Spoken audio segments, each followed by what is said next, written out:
سامعین ناظرین السلام علیکم، آداب۔ انفیکشن کنٹرول سوسائٹی کے صحت.net چینل سے آپ کا میزبان ڈاکٹر حسن نواب آپ سے مخاطب ہے۔ رضاکارانہ عطیہ خون سے کیا مراد ہے؟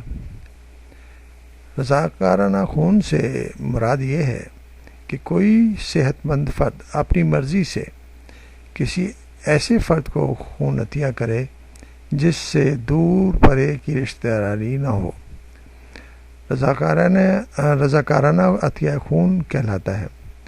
بلا شبہ ایسے افراد خدمت خلق کے جذبے سے سرشار ہوتے ہیں، لہذا ان کے اس جذبے کی قدر کرتے ہوئے کمرشل بلڈ بینکس اور پیسوں کے عوض خون دینے والوں کی حوصلہ شکنی کرنی چاہیے۔ کیا مریض کو خود اس کا خون بھی لگایا جا سکتا ہے؟ اس کا جواب یہ ہے کہ جی ہاں، بالکل، کیونکہ بعض مریض جن کا بلڈ گروپ بہت نایاب ہو، یا ان میں اینٹی باڈیز موجود ہوں، یا پھر وہ مذہبی یا معاشرتی دباؤ کے تحت کسی دوسرے کا خون لگوانا نہ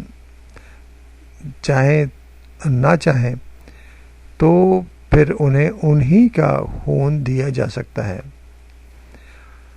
اس کا طریقہ کار کیا ہے؟ اس کے بارے میں ڈاکٹر صاحب نے بتایا کہ صرف الیکٹیو آپریشنز کی صورت میں مریض کو اس کا اپنا خون لگ سکتا ہے، یعنی مریض کا خون آپریشن سے قبل لے کر محفوظ کر لیا جاتا ہے، پھر اسے فولاد اور ایسی ادویہ استعمال کروائی جاتی ہیں جن سے جسم میں خون کی مقدار پہلے والی سطح پر آ جائے۔